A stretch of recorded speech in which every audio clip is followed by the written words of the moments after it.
Mobile ഗെയിമുകൾ കുട്ടികളെ എങ്ങനെ ബാധിക്കുന്നു എന്ന ഒരു സമഗ്ര പഠനം നമുക്ക് നോക്കാം. ഇന്നത്തെ ഡിജിറ്റൽ യുഗത്തിൽ മൊബൈൽ ഫോൺ മനുഷ്യജീവിതത്തിൻ്റെ അവിഭാജ്യ ഘടകമായി മാറിയിരിക്കുകയാണ്. അതിനോടൊപ്പം മൊബൈൽ ഗെയിമുകളും കുട്ടികളുടെ ദിനചര്യയിൽ വലിയ സ്ഥാനം പിടിച്ചിരിക്കുന്നു.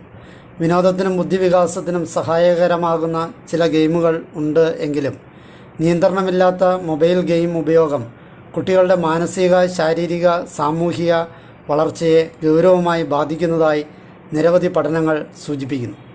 മാനസികവും വികാരപരവുമായ പ്രശ്നങ്ങളെ നോക്കാം. കുട്ടികളിൽ ഗെയിം അധീനത അഥവാ ഗെയിമിംഗ് അഡിക്ഷൻ രൂപപ്പെടുന്നത് ഏറ്റവും വലിയ പ്രശ്നങ്ങളിലൊന്നാണ്. തുടർച്ചയായ ഗെയിം കളി അവരുടെ മനസ്സിനെ അതിൽ കുടുക്കുകയും ഗെയിം ഇല്ലാത്ത സാഹചര്യങ്ങളിൽ അസ്വസ്ഥത, കോപം, നിരാശ എന്നിവ ഉണ്ടാക്കുകയും ചെയ്യുന്നു. അക്രമാത്മക ദൃശ്യങ്ങൾ നിറഞ്ഞ ഗെയിമുകൾ കുട്ടികളിൽ അക്രമ സ്വഭാവം, അനുസരണക്കുറവ്, സഹനശേഷിക്കുറവ് എന്നിവ വർദ്ധിപ്പിക്കാം. യഥാർത്ഥ ജീവിത പ്രശ്നങ്ങളെ നേരിടാനുള്ള കഴിവ് കുറയുന്നതും ഒരു പ്രധാന ദോഷഫലമാണ്. പഠന മേഖലയിൽ ഉണ്ടാകുന്ന പ്രശ്നങ്ങളെ നോക്കാം. മൊബൈൽ ഗെയിമുകൾ കുട്ടികളുടെ പഠന ജീവിതത്തെ പ്രതികൂലമായി ബാധിക്കുന്നു.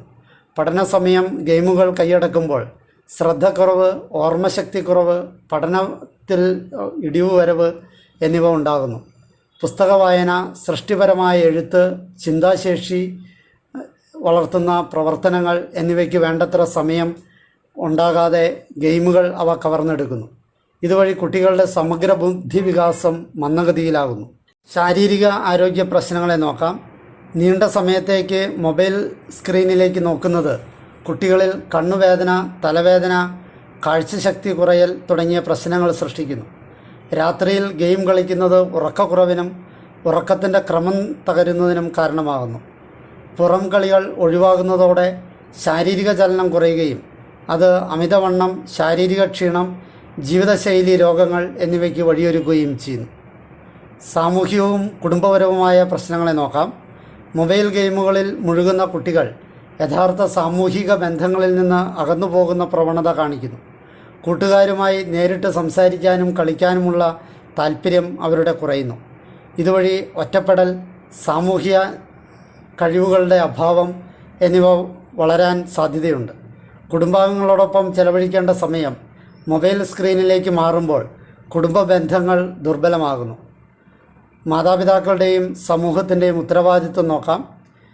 മൊബൈൽ ഗെയിമുകൾ പൂർണ്ണമായും നിരോധിക്കുക എന്നതല്ല പരിഹാരം, മറിച്ച് നിയന്ത്രിതവും ബോധപൂർവവുമായ ഉപയോഗം ഉറപ്പാക്കുകയാണ് പ്രധാനമായും ചെയ്യേണ്ടത്. മാതാപിതാക്കൾ കുട്ടികളുടെ ഗെയിം സമയം നിയന്ത്രിക്കുകയും പ്രായയോഗ്യമായ ഉള്ളടക്കം മാത്രം അനുവദിക്കുകയും വേണം. പുറംകളികൾ, വായന, കലാകായിക പ്രവർത്തനങ്ങൾ എന്നിവയ്ക്ക് പ്രോത്സാഹനം നൽകണം.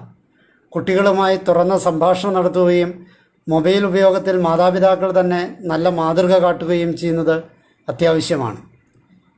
ചുരുക്കി പറഞ്ഞാൽ, മൊബൈൽ ഗെയിമുകൾ ശരിയായ രീതിയിൽ ഉപയോഗിക്കുമ്പോൾ ചില ഗുണഫലങ്ങൾ നൽകുന്നുണ്ടെങ്കിലും നിയന്ത്രണമില്ലാത്ത ഉപയോഗം കുട്ടികളുടെ മാനസിക, ശാരീരിക, സാമൂഹിക, വിദ്യാഭ്യാസ വളർച്ചയെ ഗുരുതരമായി ബാധിക്കുന്നു.